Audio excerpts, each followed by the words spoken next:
It's time for RealAg Radio on Rural Radio Channel 147 on Sirius XM.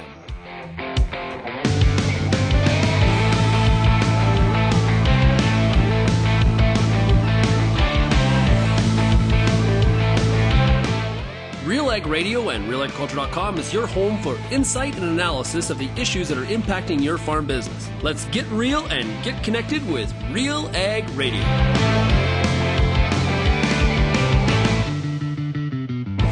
Welcome to RealAg Radio here on Rural Radio 147, Sirius XM. Shaun Haney, your host here on this Friday edition of the show. Thanks so much for making RealAg Radio and Rural Radio 147 a big part of your work day. Trying to get the words out. Today we got a great show. Lots happening this week. We're going to hear from the RealAg Issues Panel. Lyndsey Smith, Kelvin Heppner, both of RealAgriculture will be with me to discuss a whole bunch of things. Well, let's get the panel's reaction to our first guest today. It's the new Minister of Agriculture in Ontario, Mr. Rob Flack, former CEO of Master Feeds. He's been in politics, though, for 4 or 5 years. And we're going to hear from him today in terms of what some of his new priorities. The ministry has a new name. Lots of stuff to discuss with him. If you have any feedback on today's show, you can always send me an email, shaney@realagriculture.com. You can also find us across all the social media platforms. Just look up Real Agriculture. That's our name across all of them. You can also call the RealAg feedback line, 855-776-6147. Let's take a break, and we're going to hear from Minister Rob Flack when we come back. You're listening to RealAg Radio, Rural Radio 147, Sirius XM. Want a product that will give you nitrogen all season long? Then you want to try Envita. Envita gets directly into the cells of the plants, and it's easy to apply, foliar or in furrow. Envita provides the flexibility you need for your farm practices. Whether you want to reduce your nitrogen and maintain yield, or maintain your nitrogen and increase yield, Envita fits your farm. Envita SC formulation is OMRI registered. To learn more about Envita, visit azotic.com. That's AZOTIC.com. I get to spend every day talking to farmers in the ag industry through RealAgriculture.com and RealAg Radio. But nothing is more fun than speaking to an audience live and in person. If you're planning an ag event, book a Real Agriculture speaker to make it a successful and memorable experience. Email shaney@realagriculture.com and you can book myself or any other RealAg personality to speak at your event. Bring your audience all the fun, insight, and energy of Real Agriculture. Peter Johnson at WheatPeak, RealAgriculture.com, and what an opportunity! Oh my gosh! You think you can't grow better wheat? You are absolutely wrong. We're going to show you how to strive for those record wheat yields that they get in the UK and in New Zealand. You can grow 150 bushel wheat. I'll show you how. Catch WheatPeak's Word every Wednesday on RealAgriculture.com or download the podcast on iTunes or Spotify.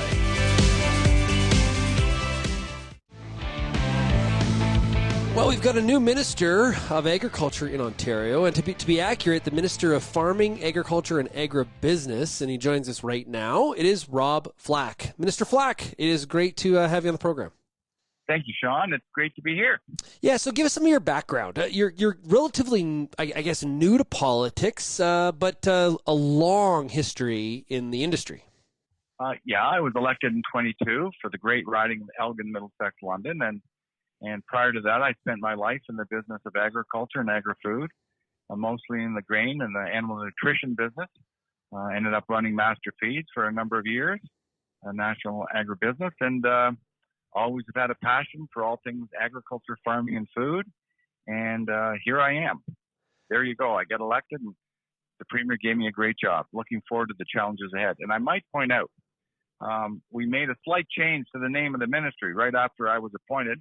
I had to go and get reappointed again by the Lieutenant Governor. We got the name food back into the ministry name because we felt it important because obviously so many stakeholders are directly related to food processing, food marketing, and our exports. So it is now agriculture, food, and agribusiness, and we'll talk about the agribusiness portion as we move along. Yeah, okay, so that was one of my questions. What happened to food? I know when we posted the story, when the release came out, a few people were asking that question, so clearly you got some feedback. Well, I got some feedback, and of course, when I first heard the name, I hadn't been part or privy to the discussion, so obviously we felt as a team that needed to be changed. And fortunately, the Premier said, good, change it. So we did. Okay. And I'm the shortest lived farming, agriculture, and agribusiness minister in Ontario's history, but I'm now hopefully here in agriculture, food, and agribusiness for a while. Yeah, great stuff. So why agribusiness? Why add that? Well, when the Premier asked me to take on this role, we have for some time been showing in Ontario that agri-food, agribusiness is a big business, an important economic driver in our provincial economy. And while our farmers are the heart and soul of what we do, it's so much bigger in terms of the pan-Ontario industry. So, for instance, from the farm gate to the consumer's plate, 1 in 10 Ontarians, some might say 1 in 9, have a job in the food continuum. When you take a look at the number of people employed, food and beverage actually employs more people than the auto sector today. There's just under 1 million people employed in the sector. And we are $50 billion, close to, just under $50 billion of GDP. And we export over $25 billion of food and commodities. So it's a big industry. And I think the Premier wants to put the lens of economic development in the ministry to ensure that we continue to attract investment and create jobs and strengthen our economy in the months and years ahead. Can you get some insight into, the key priorities for you? Because I'm sure after you were elected, this was a seat because of your passion for the industry that you were interested in. So now you have it. What are some of the key priorities for you to move the needle, so to speak? Well, a few, but the first needle and the most important needle is, while I have lots of industry experience, there's lots for me to learn. So I've started it, and I'm going to continue to do it throughout the summer and into the fall, as long as I'm here. I call it the listening and learning tour. I'm going to go out and listen to all stakeholders, farmers, food processors, further processors, marketers, distributors, whatever it may be, to listen and understand the needs they have, number one, the concerns they have, the issues they have, and what we can do to help solve as government. Look, as a government, we don't grow food, we don't process food. We create the environment for success to take place. And whether it's policy, whether it's regulations, whether it's food inspection, food safety, food security, there's so many things that we do and need to do well to support all stakeholders in the industry. So I want to listen and learn about that as I go forward. As we head into the fall session, we're going to get some priorities down. We'll get our mandate letter from the Premier here hopefully in the next week or two and begin to put the legislative lens agenda together to try and drive the needle upwards in terms of supporting all stakeholders. One of the big issues in the province of Ontario, especially when you talk to, say, the mushroom sector, the fruit and veg, horticulture, has to do with labor. And we're really good at talking about the problem, but solutions do seem somewhat sparse. What do we, in your mind, what do we need to do to solve this farm labor issue that many are experiencing, and it's hurting the overall productivity of the people in the province? Well, one of the first things we need to prioritize, we just have to create the environment for our growers to be able to house the people that they bring here. And it's an important issue. And I've heard that when I was the Associate Minister of Housing, when I was a parliamentary assistant to the Minister of Agriculture before, in my first year in the legislature. So that is a big priority. And also helping them cut the red tape that goes along with getting it done. And that means working with our federal partners. And so, again, I'm new. I'm a week into the job. So, again, listening and learning, but I'm seeing that it's a high priority. And as I meet with those stakeholders and I've been talking to them on the phone, it is a high priority, and we're going to try and find solutions quickly. One of the areas of agriculture, and this isn't just an Ontario thing, this is really probably all provinces across the country of Canada, is commitment to research. Do you feel this is a budget item that needs an increase when we talk about agricultural research and extension in the province, or how do you see it? Well, I think we do a pretty good job of it today. If you take a look at our ministry, we support the University of Guelph in a big way. And I think you get President Yates to agree to that. That being said, we need to support all partners in the private sector as well, too. In my former life, research was an important part of how we brought animal nutrition products and solutions to the table. It isn't just government that does it or universities. So we need to look at all aspects of research and innovation and support it. Having our curious minds continue to do the great work is what this is all about. And we're going to continue to fight that good fight. And again, I think we do a good job. We just have to prioritize and see where we can do better. In terms of business risk management and some of that programming, there has been an ask from some stakeholders in the province for an increase in budget allocation to assist producers in being able to manage risk.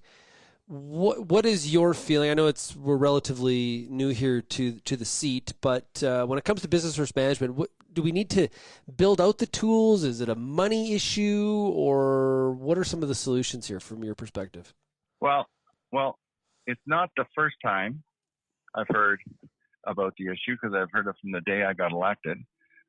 Understand the concern. I'm proud that our government, our premier, and I believe former Minister Hardeman increased what the risk management program was by $50 million annually. And I know there's asks in, and I've not been privy to the specifics yet, but I've had my briefing on the whole business risk management file, and I'm going to need a few more to totally get down into the weeds.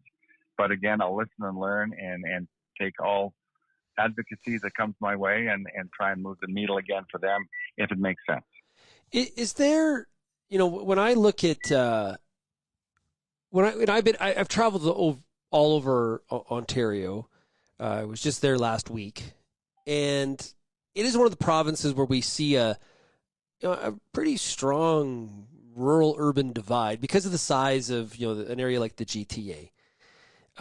We see more and more farmland in Ontario is becoming a parking lot for Costco or new building development, especially when we have the housing crisis that we have in Canada. What are your thoughts on some of the ways that we allow agriculture to thrive, even up against the biggest of cities like the GTA? Well, it's a challenge. There's no question. But what's the biggest challenge? We are a growing population. Since I was in high school many moons ago, the population of Ontario has more than doubled. And when you take a look at where these people live, the vast majority of them live in the GTHA, Greater Toronto and Hamilton area, and it has been a housing explosion. And you take a look at small town Ontario post-COVID, during COVID, people have wanted to move out and come to other parts of Ontario to live. So in 2022 alone, 800,000 people came to our great province to live. And so we've got houses to provide and we've got food to provide. But I would point out, that we do a pretty good job here in Ontario. We export more food. We produce more food than we consume.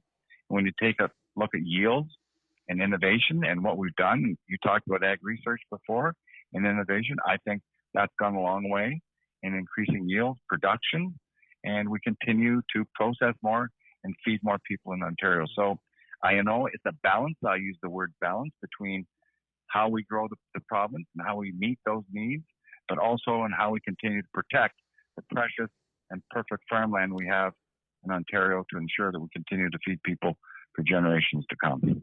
Well, Minister Flack, thanks so much for joining us here today on RealAg Radio. Really do appreciate it, and I'm sure we will be chatting again because there's no shortage of issues to chat about as things develop. So thanks so much for joining us.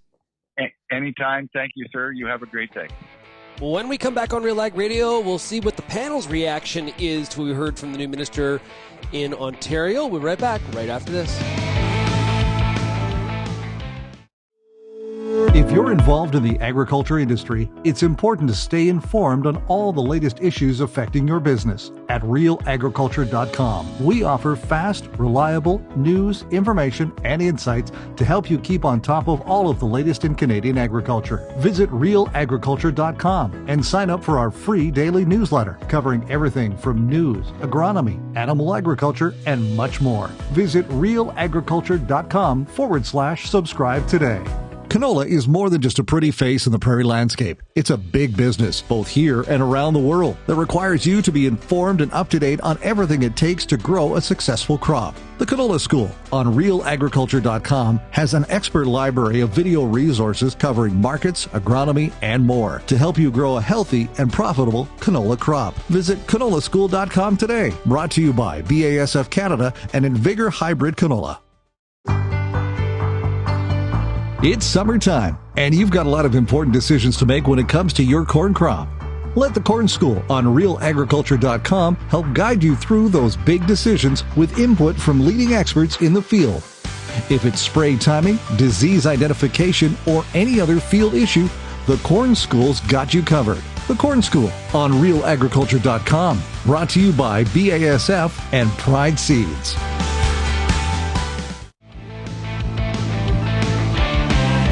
Welcome back to RealAg Radio for the RealAg Issues Panel here on this Friday. Let's bring in the panel and see what they have to say about the biggest issues of the week.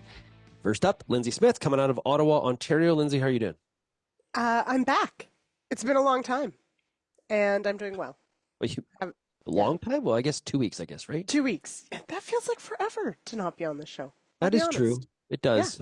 Yeah. When I'm not here on a Friday, I do that sort of like I had stuff to talk about. And the best is when you listen to it when you're not on the show, and then you listen to people, doing this show. You're like you're trying to like intervene, like you're actually so like, what are you talking about? Anyway, it's a lot of fun. Anyway, I'm glad to be back. Weather, how are we doing there? Oh, well, so we have a new poll up on RealAgriculture.com, and I have to change my answer because I had said we were a little wet here in the Ottawa Valley. We are now too wet. We got another huge dump of rain last night, tornado warnings and watches all over the place. Huge storm blew through again. We have a lot of lodged cereals. Anyway, we're damp to wet. And weather's not bad today, but a lot of like volatile weather is what we're going through, and it's dumping a lot of rain here in the east, and we don't really need it. Yeah, you're kind of to the point where like you could back off, right? Yeah, it could. Yeah, it could. Also joining us, he is really where Mother Nature just seems to just shine, like a bright light, and just seems to take care of. I don't know what Kelvin's saying at night to Mother Nature, but it's very kind words, I think. Joining us also is Kelvin Heppner of Altona, Manitoba. Kelvin, am I being hyperbolic? A little bit, although I won't complain too much. We have, we're on the wet side, but we'll take the moisture after a couple of dry years and concerns that we would be dry this year. Similar to Lyndsey, we've had a bunch of tornado warnings this week as well. Some tornadoes spotted here. Did some damage in some rural areas in southern Manitoba this week. So we're into that time of year, and we'll take the rain, though. There has been some spraying progress in between the rains, so as long as we can keep the weeds at bay, and we need some. We're behind, I would say, on temperature, on heat this year. Yep. So the crops are delayed like they are across much of Western Canada. But moisture-wise, we're sitting in pretty good shape, like you said. Yeah, we had Matt Makins from Makins Weather on the show on Wednesday. I encourage everybody to go back and listen to the RealAg Radio podcast if you did miss that. I appreciated how we connected all the weather patterns that are happening in North America and how it all kind of connects. I got some feedback from the audience on that too. Like, it's just instead of talking about it in isolation, I thought it was kind of interesting in how different areas are looking for different things, and they need something to happen in another area to force an outcome in their area. I think that's just so intriguing when it comes to the weather. So that was on Wednesday's show, so please check that out. We did just hear from the Minister of Agriculture, Food, and Agribusiness in Ontario. It is Rob Flack. He comes out of Elgin, Middlesex, and London. And interesting, pretty strong agricultural background from an executive standpoint, indeed. Very strong communicator, I think, as we just heard in that interview. it was interesting, the whole discussion about the word food. And Lyndsey's always saying about how words matter.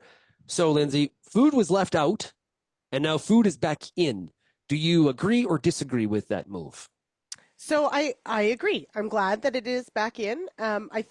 I don't know what the conversation was, of course, in the cabinet shuffle and all those sorts of things, but we did report late last week that OMAFRA, so the Ontario Ministry of Agriculture, Food and Rural Affairs, got split. Rural Affairs is now its own ministry, but they had come out with this farming, agriculture, and agribusiness. And to me, farming and agriculture are pretty similar, and we lost food. So it was a bit of a head scratcher. I definitely had some people texting and saying, are we sure? Like, did they get this right? And so obviously in hearing from the minister, that was brought up that, no, we need food as part of this ministry. That is a key part of the agriculture and the agribusiness supply chain.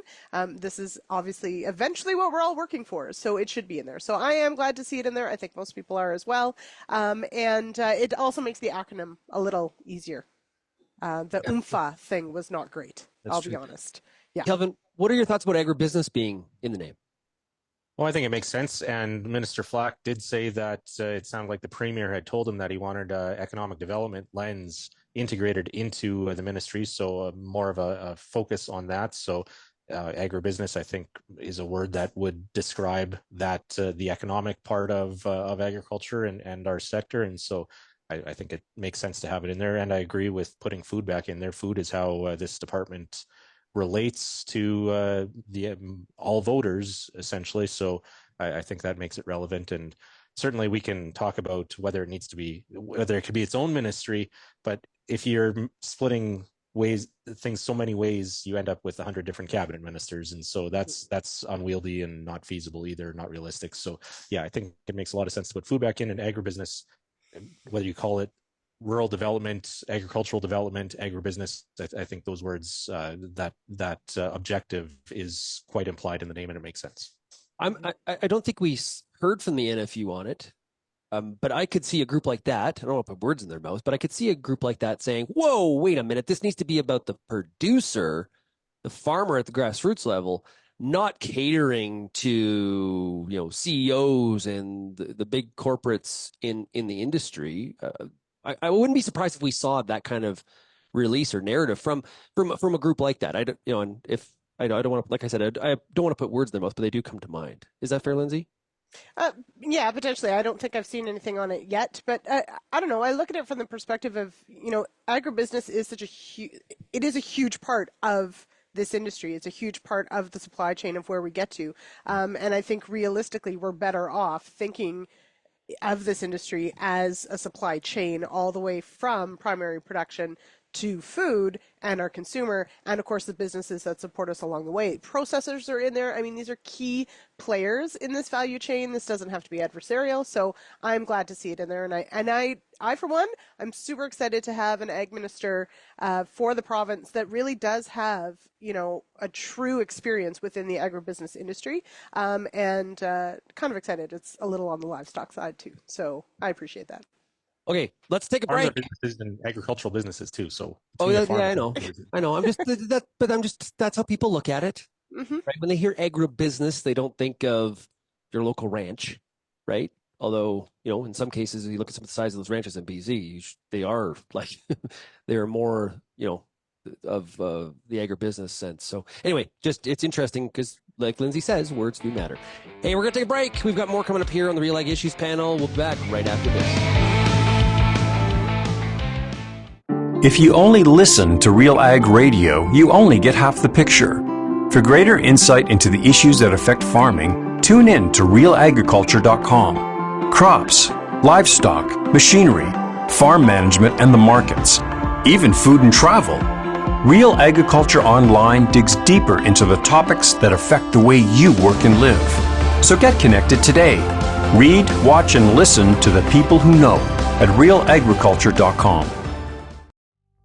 Choose Viatude fungicide and unleash best-in-class sclerotinia protection in canola and premium protection against white mold in soybeans.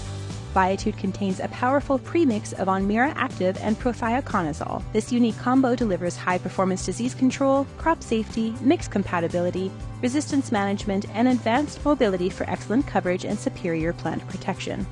Choose Viatute fungicide for stronger, more vigorous crops.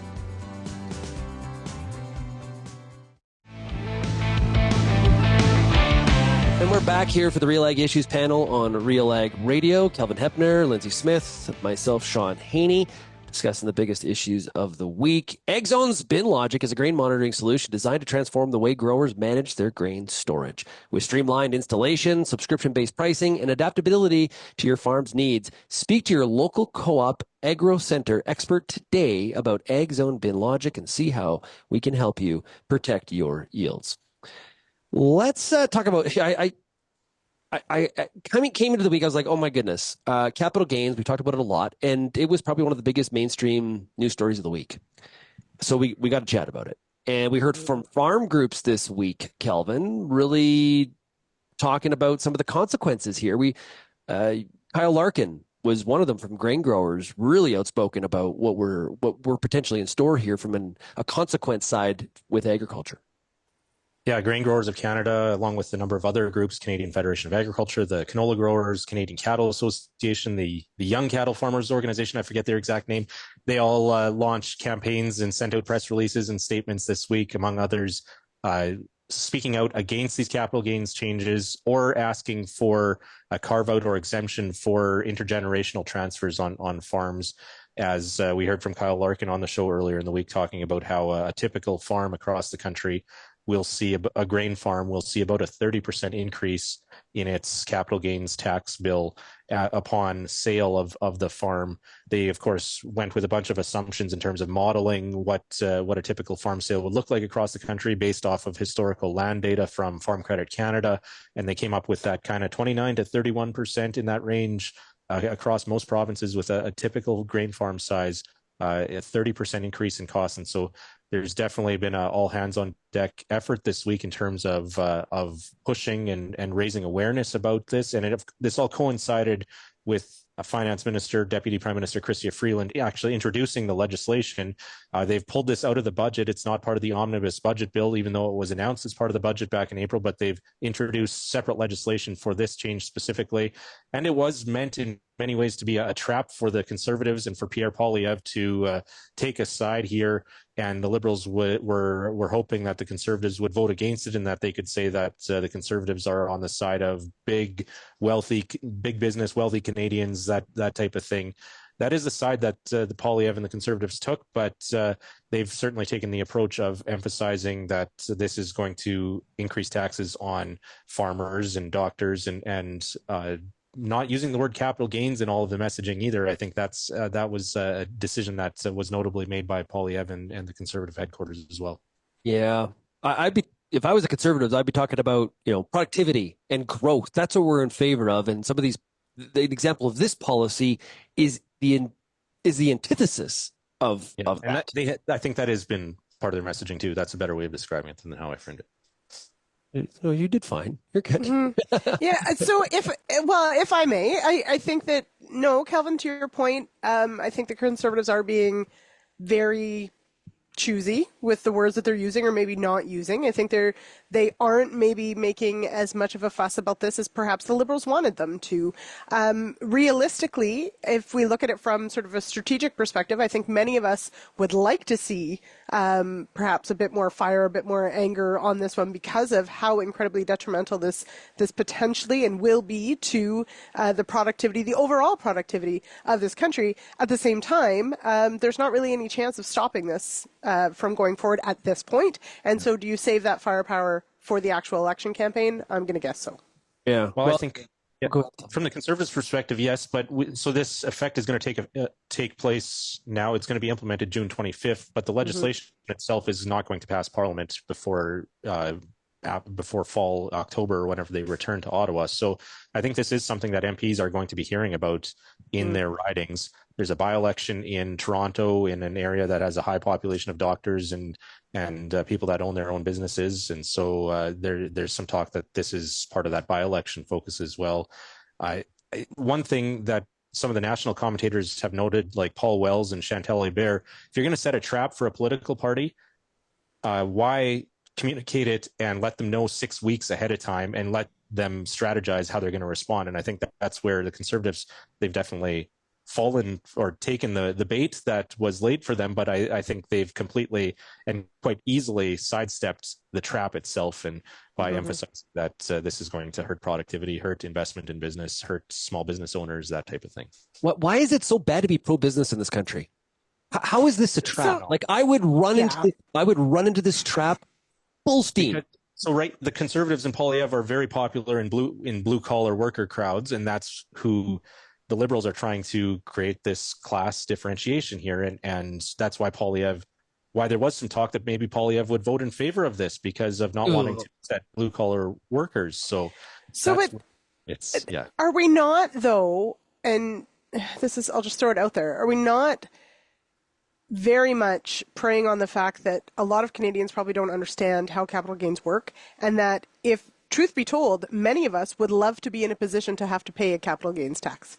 Yeah. I think that we have completely missed the mark on actually communicating how capital gains works, and the fact that, yes, maybe blue collar, working class, whatever classist thing you want to put out there, how many of those people, though, have plans and will eventually be in a position where they do own extra properties or they do own a business that is going to eventually incur a capital gains tax potentially? That's actually a goal of many people, is to actually build their own legacy, their own businesses, their own whatever. And so, well, yes, and we've covered it here before, but I think we're completely missing the side of this conversation where, okay, sure, that 0.13% of Canadians, and Chrystia Freeland's the wealthiest of the Canadians, that whole line really makes me angry for a lot of reasons, because if I work my arse off my entire life and I make good business decisions, and I manage my risk, and I build something, and I hire people, and I build productivity, why in the heck does the government figure that they're entitled to a bigger slice of it just because I worked hard? Welcome to Canada. That's ultimately what this is it's a punishment for having built something. That's the part that she continued. Well, let's listen to what she said on CTV's Power Play. I have a clip. We're going to listen to a portion of it. It's a little bit long. And Vasi Kapelas, the host, who I've always liked her interviewing style for a long time. She can be hard hitting. She goes after Minister Freeland here a little bit in terms of promising a panacea. So let's listen to it. Things you're talking about, though, dental care, Canada Child Benefit, daycare, they tally up to far more on an annual basis than this will bring in over 5 billion years. Why are you presenting it as a panacea to all that? I'm not presenting it as a panacea, but I am presenting it as a meaningful way to raise money to fund the things that Canadians need. It's nearly $20 billion over the fiscal framework, and it is a fair way to do it. Because right now in Canada, the reality is a nurse or a plumber can pay tax at a higher marginal rate than a multimillionaire. That's not fair. So if we need money to make investments in Canada and Canadians, this is the fair way to do it. I think you did present it as a panacea. I'm going to challenge the way that you're framing that based on your comments on Sunday. I'll read them directly to you. Do you want to live in a country where those at the very top live lives of luxury, but must do so in gated communities behind ever higher fences, using private healthcare and airplanes because the public sphere is so degraded and the wrath of the vast majority of their less privileged compatriots burns so hot? This is going to fix all that. And what responsibility does your government bear for putting us in that position in the first place? Okay, so that's a portion from Power Play on CTV. The host there, Vasi Kapelas, talking to Finance Minister Chrystia Freeland. And this is, I think, when you listen to what Minister Freeland says, I think it identifies the dots they're connecting that are different. It's not comparing apples to apples. Somebody in a plumber working at a company, that is a different risk than somebody that started a plumbing company and is borrowed a bunch of money and is trying to build a business. Like, those are two different things. And she is trying to compare that those taxes for those two people of different risk profiles should be fair, in her words, or she might as well just say equal. Mm-hmm. This is the part that I think we've lost sight of. It's not the same. Sorry. Like, I'm not trying, like, it's not the same. That word they fair, don't understand.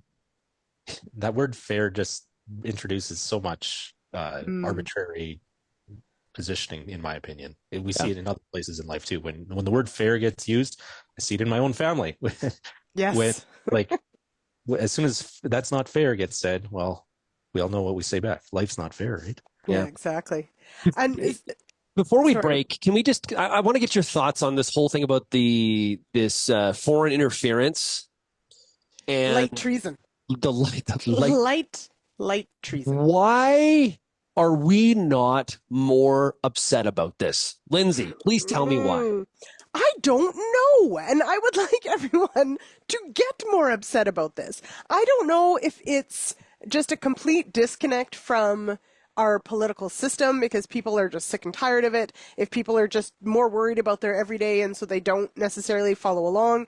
Is it that we have failed our MPs to teach them what, A, foreign interference looks like, and B, what treason is?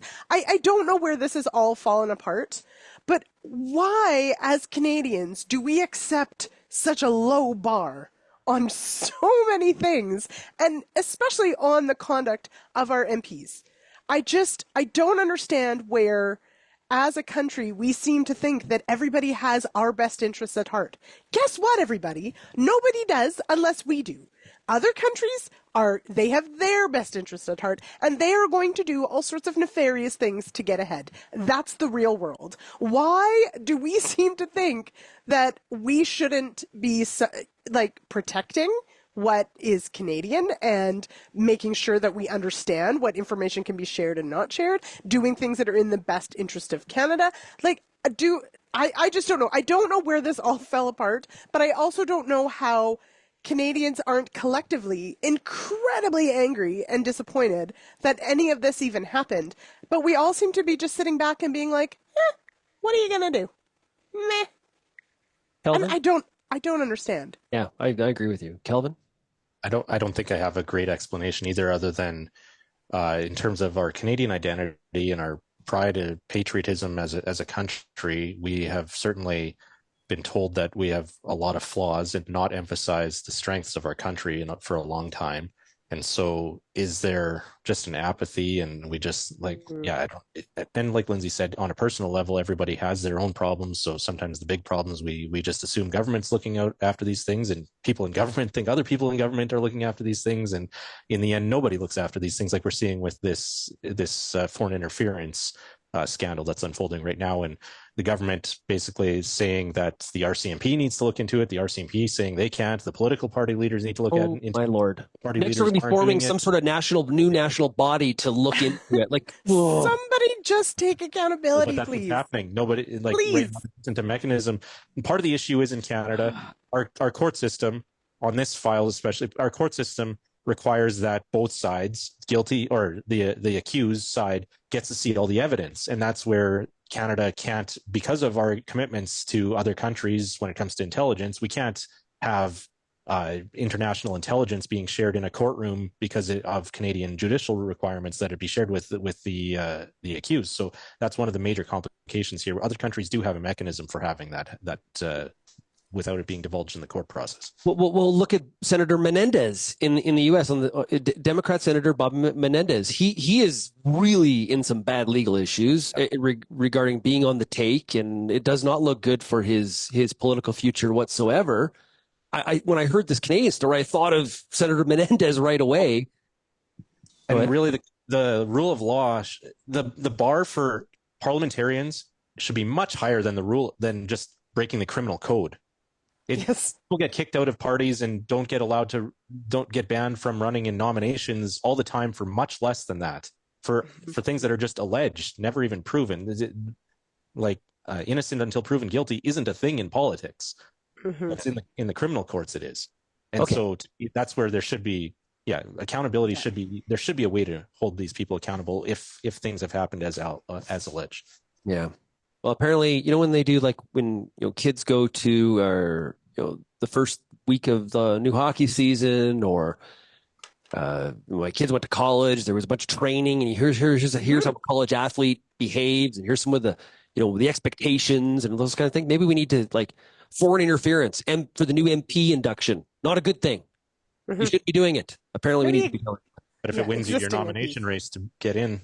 Oh boy, Kelvin, don't. Okay, we got to take a break. We are. I don't want to leave like 2 minutes for the last segment. We've got to get to a meeting that happened yesterday in DC, as well as what Greg Northey told Lyndsey earlier this week about Canadian customers abroad are very concerned about our inability to be a reliable supplier. We'll hear about that when we come back. You're listening to RealAg Radio, Rural Radio 147, Sirius XM. How's your seed quality? What should you treat with? What about herbicide carryover and environmental concerns? Spring is here, and you've got a lot of things to think about in regards to your pulse crop. The Pulse School on Real Agriculture has information and advice for all these questions and more to help you navigate this season. Brought to you by BASF. Pulse School episodes are available at pulseschool.com, realagriculture.com, or as a podcast on your favorite streaming service. Download the latest episode today. I'm Lyndsey Smith from RealAgriculture.com. Join me Monday nights for The Agronomists, a 1-hour live and interactive show broadcast across YouTube, Facebook, and X. Monday nights at 8 p.m. Eastern, I host expert agronomists from all over the country to give you answers to some of the toughest agronomic questions. Join us live or catch the replay Tuesday morning. That's The Agronomist with me, Lyndsey Smith, Monday nights, live at 8 p.m. Eastern. You know, one of the real concerning things that I heard this week, Lyndsey, was your conversation with Greg Northey from Pulse Canada. We posted the column on realagriculture.com, so I encourage people to go check that out.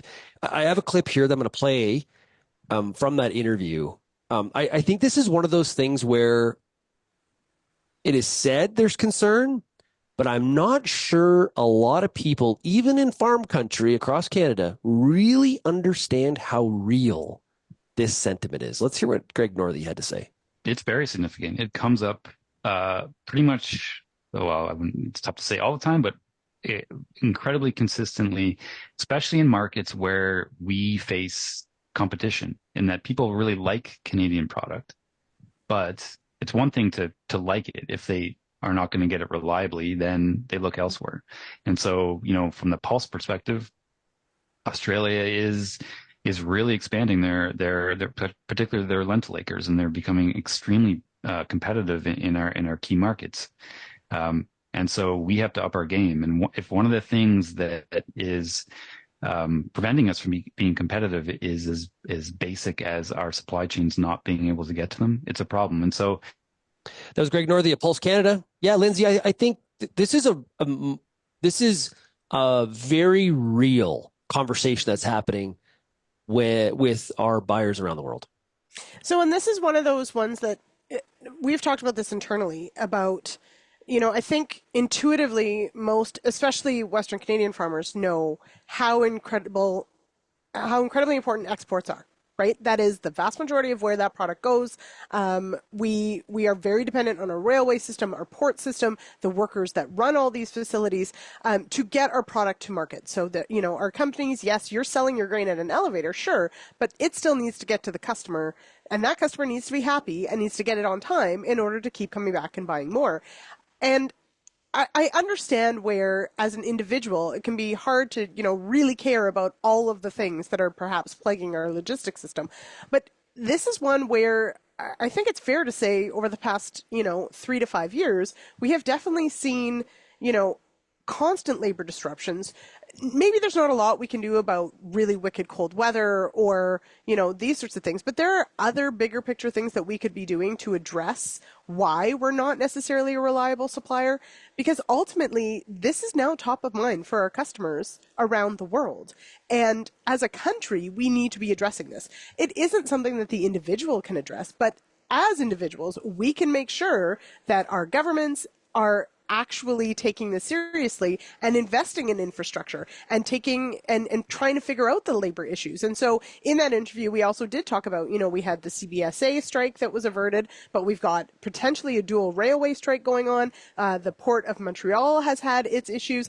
Like, we have to figure out how we can keep product moving in this country. And that is not an individual thing. But as individuals, we should be holding our representation to account to make sure that we actually have a plan for 5 and 10 and 15 years from now, because ultimately it is costing us and will cost us big time on a global stage. We can't just assume that everyone's still going to keep coming and buying Canadian product when they can buy it elsewhere and make sure that it's actually delivered to their door when they want it. Kelvin, does this all speak to the fact also, though, that we have to back up the truck a little bit and start earlier in the process and really talk to not just farmers and ranchers, but Canadians in general about how important trade is to our GDP, like period? Yeah, and I think this goes back to the question you asked last segment about why we're so meh about a bunch of these things, including foreign interference. I think trade is another example, and actually understanding how our country works and what drives our economy. I think that we probably, in agriculture, I think we get a firsthand look at it, so we have a good picture of it, but I'm not sure the rest, I'm not convinced that all Canadians have a good picture, because it sure seems like our politicians don't see some of these things as a priority like they should.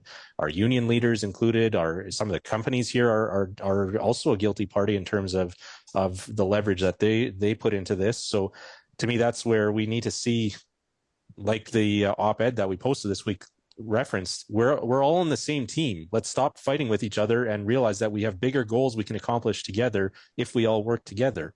If all of our agricultural customers around the world choose to buy from Australia and other countries, there's that much less work for the rail workers at CN. And CN, so that's where, or at the railways, I should say, not one in particular. But the union we need to have every party realize that there's these bigger things that drive our economy, and productivity is part of this discussion too. We've lost the focus on that. So maybe there is a common answer in terms of have we taken it for granted? I think in many ways we've taken our what's driven our economy, what's funded our social programs, our safety nets. We've taken it for granted.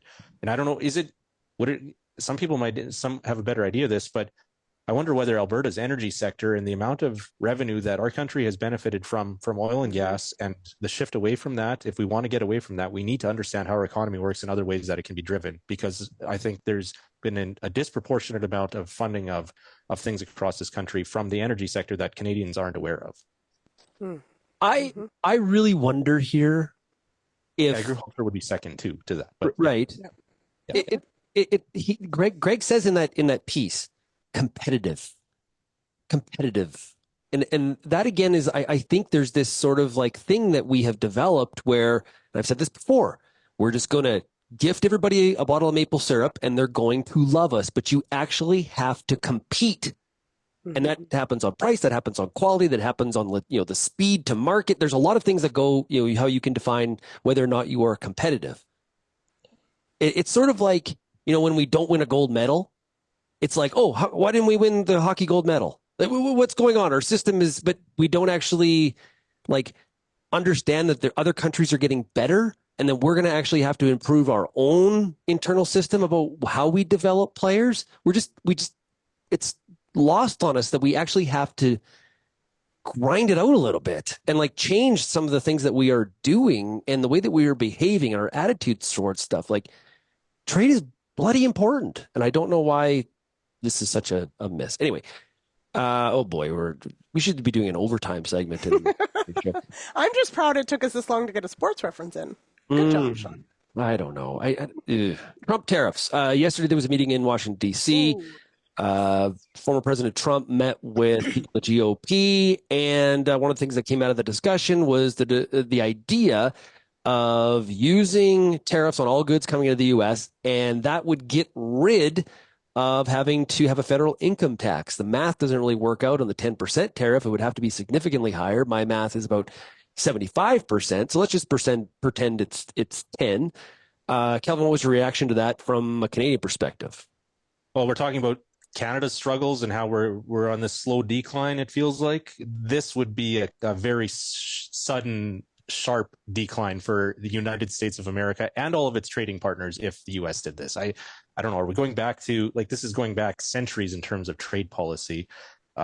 You're really going to charge a 75 or 80, if you're really going to replace all of the income tax revenue in the U.S., like you said, it's got to be maybe 75, some say 85% tariff, average tariff on all imports into the U.S.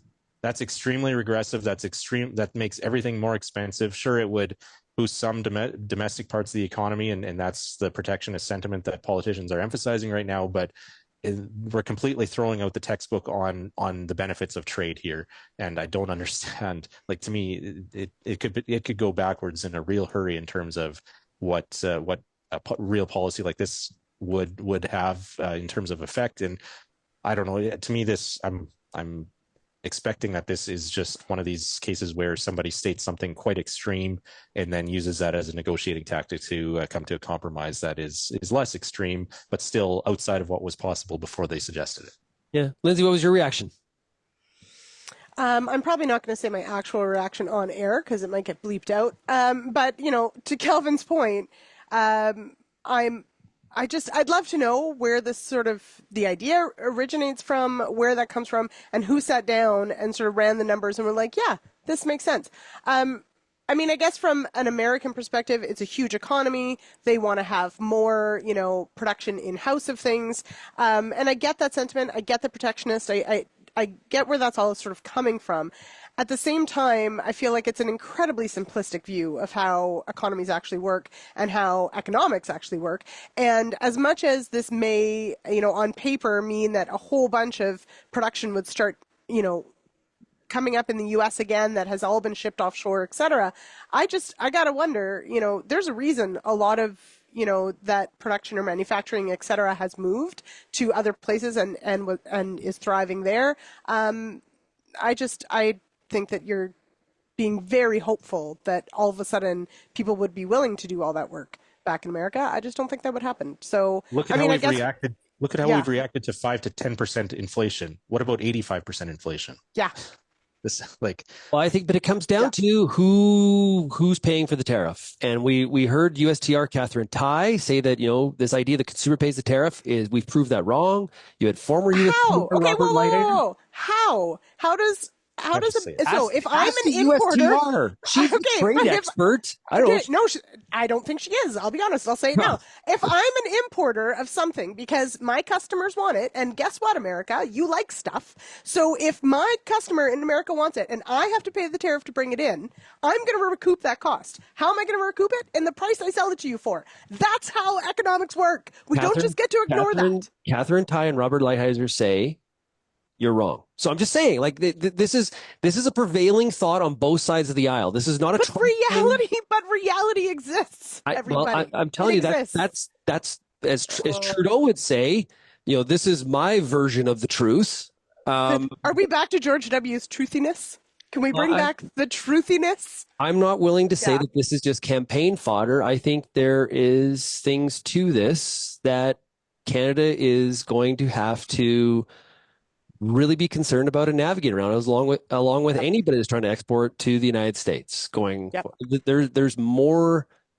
I would not just throw it under and say this is crazy, because I think the mood has shifted significantly in DC and across the countryside. We'll have to see. Anyway, we are totally out of time. Lyndsey, have yourself a great weekend. You as well. Kelvin, good luck. You're doing some baseball stuff along as I am too. So have fun out there. Thank you. Will do. Okay, everybody, if you have any feedback, you can send me an email, shaney@realagriculture.com. Thanks so much for getting real and getting connected with RealAg Radio. And we'll, of course, chat again next week. Cheers, everybody.